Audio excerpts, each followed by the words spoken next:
Hi, you have reached the DUP helpline. Do you have a bioterrorist incident to report? There's been a disturbance nearby, by a rather handsome bioterrorist. He decided to vandalize your billboard. Please hold and stay where you are. We are sending DUP troops to neutralize the threat. I am never gonna get tired of this.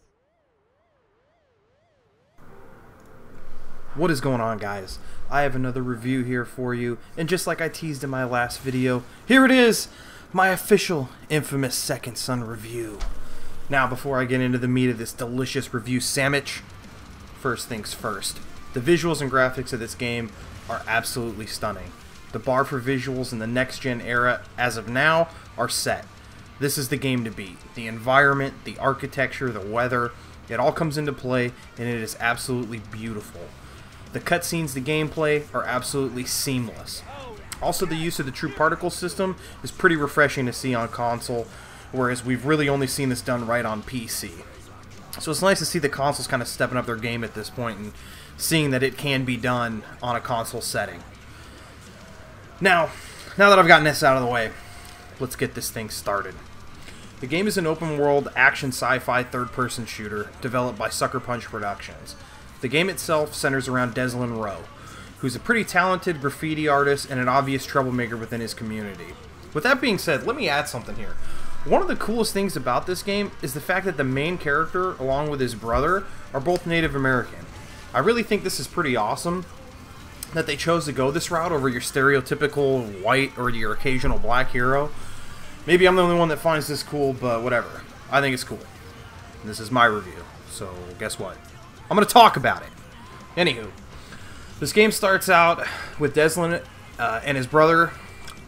They're both at their home at the Amish reservation. His brother Reggie is the sheriff, is about to arrest you, yet again for vandalism, when things go crazy. A transport carrying 3 conduits, which are dubbed bioterrorists in this game, crashes on the highway in the reservation. Deslin comes into contact with the first of 3 conduits, Henry Daughtry, which is pretty much known through the rest of the game as Hank. This is where Deslin absorbs Hank's smoke power, thus finding out Deslin is actually a conduit himself. From here, Deslin attempts to chase Hank and make him remove whatever power Hank has somehow given him, only to find that there is no removing the power. It's pretty permanent.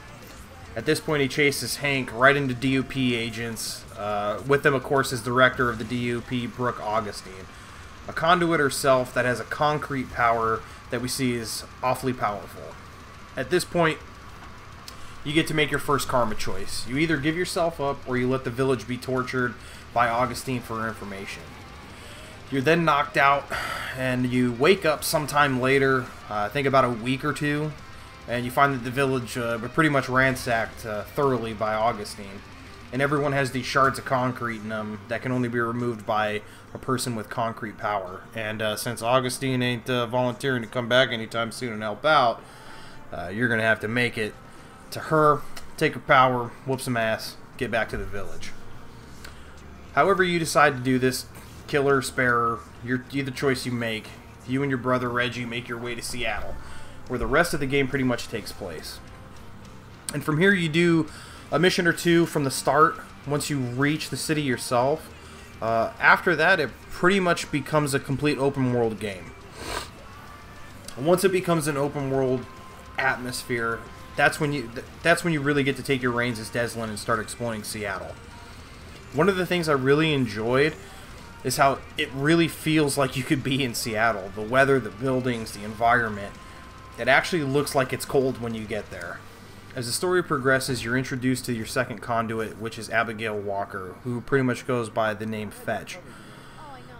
That's for the rest of the game. You find her killing drug dealers and leaving their bodies pinned up all over Seattle for the cops. As you get more into her backstory, it's revealed why she chooses to kill drug dealers. Also, she is responsible for giving you your second power, which is your neon power. This quickly becomes a very useful power. It's pretty much a given that you're going to need this to build up your strength for your final showdown with Augustine. Also, this is where you make another karma decision.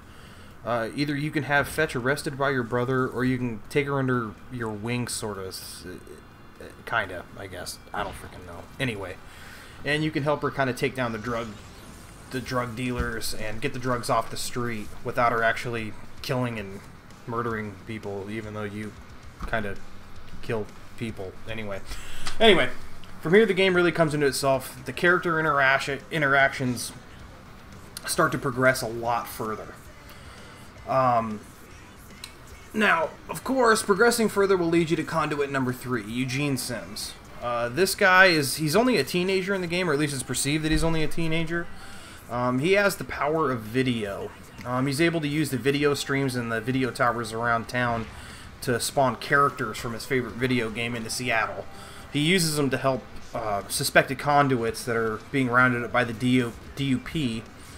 And from here, again, more character interaction, more character development. It really starts to shine. This is when it really starts to come through. You see that these people really have somewhat of a connection, especially depending on either route that you take. Drastically can affect that. But either way, from both good or bad, I've seen the character interactions and the development actually are quite unique. And it's actually really cool. You do eventually run into Hank again, but there is a twist, and I'm not giving any spoilers. So, nice try. Now, from here, and of course all of this eventually leads to Augustine in the final showdown, where it's just as you would expect. You have to use all of your powers that you've earned to defeat her. Also in the end is where you get your final power of concrete. Again, no spoilers, so I'm not going to freaking tell you anything about how that works out. And of course, obviously, to end the game is your big battle with Augustine. Now, the ending is based on the level of karma you choose. I went with good karma myself. My roommate chose bad karma.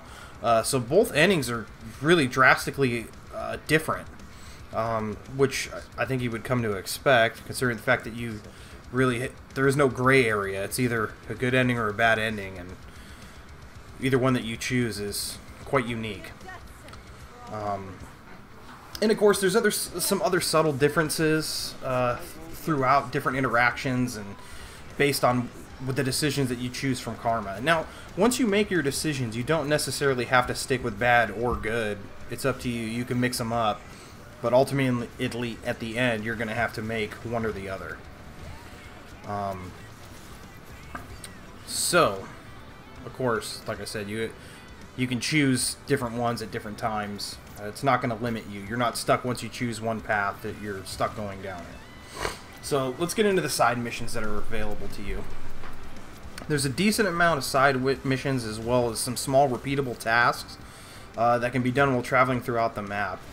You have stencil tagging you can put all over the city, hidden cameras to destroy, undercover agents you can hunt down in crowds, as well as an inside agent that gives you missions to find audio files that are littered all over Seattle. Pretty much giving you information about Augustine and what she's up to. It's kind of odd. You really only talk to the guy once. He just leaves audio recordings. It's doesn't really necessarily help you out in good karma or bad karma. It's just if you want to get that 100%. It's up to you. There's also mobile and as well as crash drones that are littered the city, and these are what you use to you destroy these and collect energy shards that you can absorb, and you use these energy shards to level up your powers.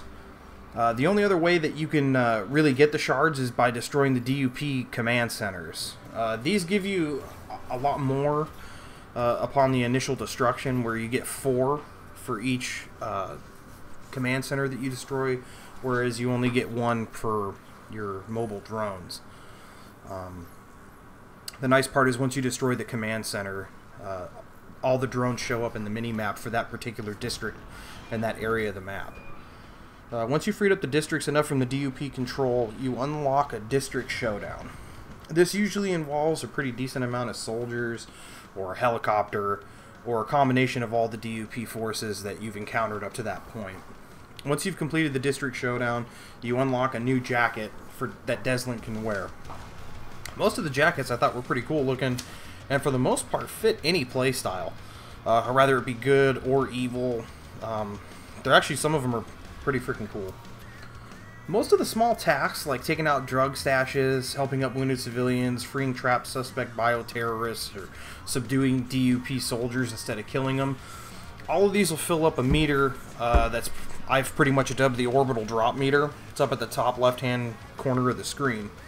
The cool thing is once the meter's full, you don't lose it unless you do an evil karma event, or anything that's, if you're playing evil karma, anything that you do good is obviously going to affect it, just backwards, vice versa. However the hell you want to say it. Anyway, when you do use the orbital drop, or the equivalent action for each power, I don't remember the names of all of them. I didn't write them down. I don't care to write them down. Either way, that is pretty much your most damaging attack. It does quite a massive amount of damage, usually leveling whatever forces were near you or around you. I found this attack myself to be most effective when destroying the mobile command centers or in the district showdowns. Usually one orbital drop in a showdown is pretty much over. So, let's break down the powers a little bit here. And how I found these powers, how they affected me and how I found them to be most effective. Before I get any further though, I do want to say, before I played the game, I didn't do much research into really anything that the game was going to entail. As far as, you know, what powers you were going to get or how things like that were going to work. All I knew is that the game was in Seattle, and I watched the trailers, and that was pretty much it. Going into it, I actually thought you only had the one power, just like the previous two games. So, anywho, Smoke is probably the best all-around power that gives you the best of everything. It has a good mixture of power and finesse, as well as an attack that can help you subdue enemies instead of killing them if you're on that good path. Neon quickly became my favorite, only because after upgrading it, you can run really fast non-stop. You can run over buildings, around buildings. It's actually pretty awesome. It's a quick way to get around the map, but it does lack in the power department. It's perfect for speed, finesse, that kind of stuff, subduing enemies, but for the most part, if you really want something that packs a huge punch, it's probably not the one for you. The video power at first I really didn't like. To be honest, I kind of thought it was a reach, but after upgrading it and taking the time to actually use it a little bit, it started to grow on me. The thing that I probably liked the most was the machine gun standard fire, whereas the other powers really, it's just a single fire. You push the button once and that's it. This one you can just hold it down and it works like a machine gun. That's the biggest thing that I found out about that. Flying sometimes is quicker than the Neon running. But the only advantage that I think the video has over the Neon is when it comes to the power department. It definitely has a great orbital drop attack, whatever the main attack is. Also, the invisibility is pretty cool, but it wasn't that effective for me until after I leveled it up. But it is good for sneaking around to people getting behind them with heavy attacks. Now, the game itself, I just played on normal difficulty. I didn't play it on easy, I didn't play it on hard. And I have to say, when you first start out, I don't recommend that you challenge large groups of the DUP. They can kill you quick if you're not ready. Even after you level up your powers, I don't recommend going all John Rambo on fools, but hey, it's your fucking game. Play however you want. I felt the game offers a decent challenge, but for the most part, you're going to pretty much run over most enemies pretty easily. The bosses aren't too hard either. A couple offer a decent challenge, but nothing that's impossible. Well, let's see. Now it's time to get into the things that I didn't quite like about the game so much. First, the side missions are very repetitive. The difficulty doesn't grow at all, even as you progress further into the game. The missions are what they are. The side missions, they're from start to finish. However you started it is how it ends. There's not a whole lot of difference. There is no challenge level, you know, like most games where you do this one side mission at first, but the stronger you get, the harder they get. Not in this game. At least not for me. I didn't notice a difference. Almost every side mission is small task. Again, it's exactly the same with little to no change from the previous one that you might have just accomplished. Like, I don't know, very repetitive, very similar. And also another thing I didn't like I said earlier, was the video power. At first it feels like a reach. It's not really until you level it up that you might find the use for it. And really, even after I did, I hardly used it. Only in the sections where it really made me use it.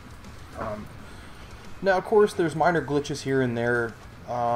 Nothing major. Just the, the occasional, like any new game, why the hell am I stuck on this little thing? Nothing major except for one thing. I did run into at the end, when you're climbing up the tower, and you're forced to use your smoke powers to get through the vents. Evidently, I missed a vent, and I kind of got stuck in the friggin' wall. Yeah, I don't know what the hell that was all about. So I'm going to show you a freaking clip of that right now. Yeah, you see? You see this? This is garbage. What the hell is this? It's a good thing that I literally saved right before jumping up here, because I had to freaking reload my game. Way to go, sucker punch. Nah, that was pretty much it, though. There wasn't any other big things that I ran into. No other glitches that I noticed. I always seem to have good luck when it comes to that kind of stuff in new games. I hardly ever run into glitches. Now, I want to get into the two biggest complaints that I had with this game, and they are as follows. First, Eugene's battle mission. What the fuck was that? First off, it doesn't make sense at all whatsoever. Why does this guy call me on the phone? Dude's helping me out. Okay, cool. You're sitting there having this whole conversation. Totally tell the dude that I'm, like, on his side. Like, all I'm trying to do is find this dude. I need to talk to this conduit. Okay, cool. All's gravy. Oh, no, don't come in here. Don't come in here. And, of course, what does he do? Then the dude tries to kill me.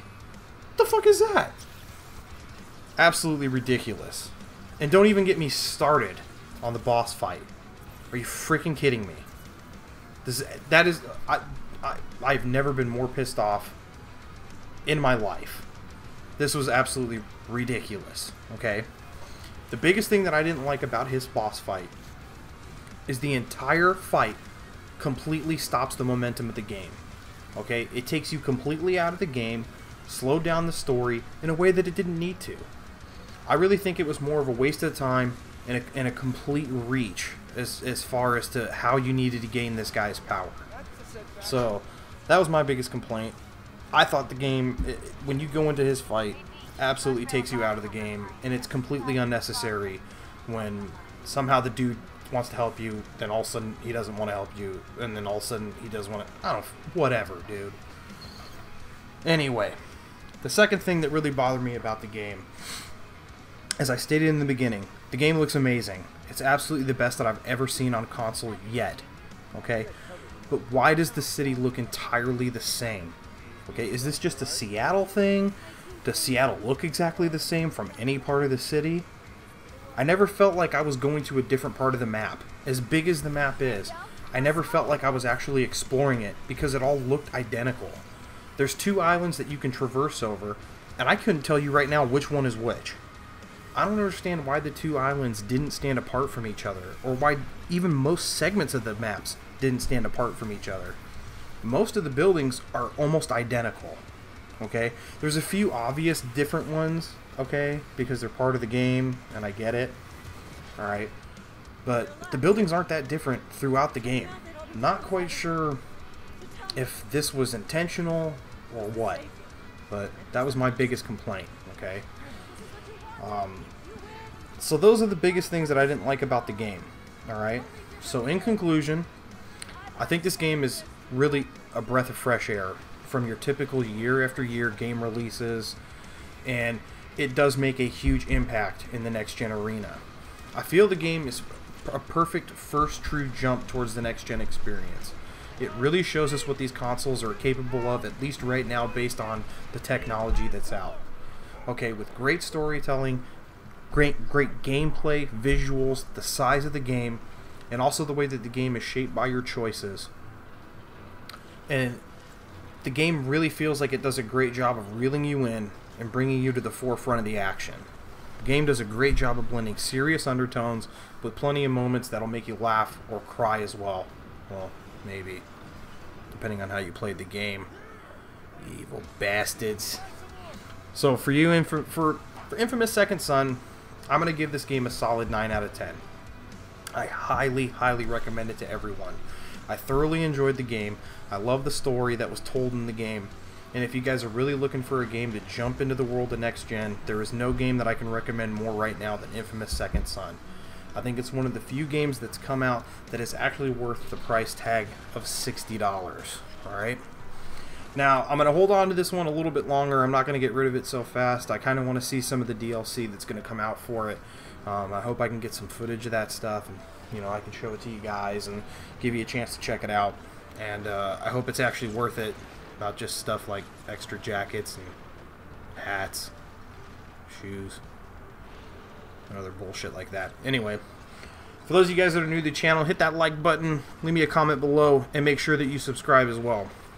Let me know what else you guys want to see. I want to start doing some gameplay stuff too, maybe some Let's Plays, maybe just some goofy stuff. Let me know, guys.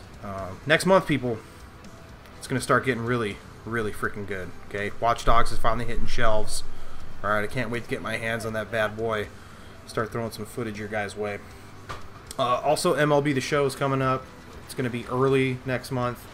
I cannot freaking wait for next gen MLB The Show. Alright, it's going to be off the chain. Alright, and don't worry. I won't forget about you guys, okay? You get to explore it with me. I promise. I promise. I ain't going to leave you out there just sitting on the bench. Alright? You guys are going to be out there on the field with me. Alright? So, Second Son, 9 out of 10. Highly recommend it. Alright, guys, as for me, this is PhoenixMilitia, signing out.